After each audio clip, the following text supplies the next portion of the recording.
Hello বন্ধুরা, কেমন আছো? আশা করি সবাই ভালো আছো। আমিও ভালো আছি। আজকে আবারও তোমাদের সামনে নতুন কিছু কথা নিয়ে, নতুন একটা ভিডিও নিয়ে তোমাদের সামনে চলে এলাম।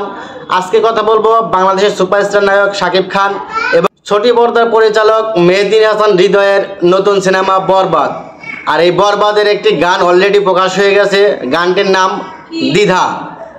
শাকিব খান এবং ইদিকা পাল অভিনীত নতুন এই গানটি প্রীতম হাসানের কণ্ঠে রোমান্টিক গান হিসেবে প্রথম দ্বিধা গানটি সবার সামনে প্রকাশ পেয়েছে। দ্বিধা গানটি অলরেডি কি বলবো, কিছু বলার নেই। দ্বিধা গানটি অ্যাকচুয়ালি মানে মানুষের কাছে বা সাকিবিয়ানদের কাছে বা সিনেমা প্রেমীর কাছে এতটা গ্রহণযোগ্য।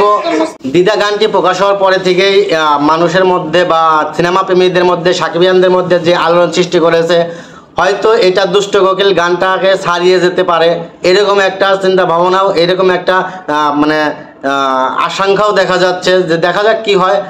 আর সব থেকে বড় কথা, বরবাদ সিনেমায় যে 5টি গান থাকছে, এই 5টি গানের মধ্যে প্রীতম হাসানের 2টি গান থাকবে।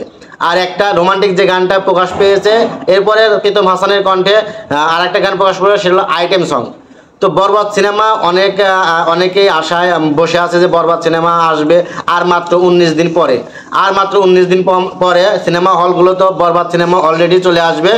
তো সিনেমা হলগুলোতে বরবাদ সিনেমা চলে আসার পরে থেকে মানুষের একটা যে আতঙ্ক বিরাজ করবে যে বরবাদ হবে, সে বরবাদ হয়ে যাব।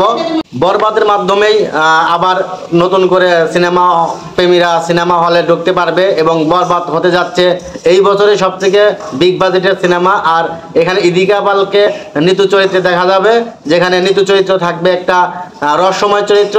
শাকিব খানের পাশাপাশি দেখা যাবে ওপার বাংলার একজন প্রখ্যাত নায়ক বা সুপারস্টার নায়ক জিজু সেনগুপ্তকে এবং মানব শাস্ত্রীকে, আরও কয়েকজন বিদেশি অভিনেতা থাকবে এই বরবাদ সিনেমায়। তো আশা করি সবাই বরবাদ সিনেমার জন্য শুভকামনা এবং বরবাদ সিনেমা ভালো একটা ব্যবসা করবে এই আশা ব্যক্ত করে আমি আজকে আমার ভিডিও এখানে শেষ করছি। সবাই ভালো থাকবেন, সুস্থ থাকবেন। দেখা হবে নতুন কোনো ভিডিওতে। আল্লাহ হাফেজ।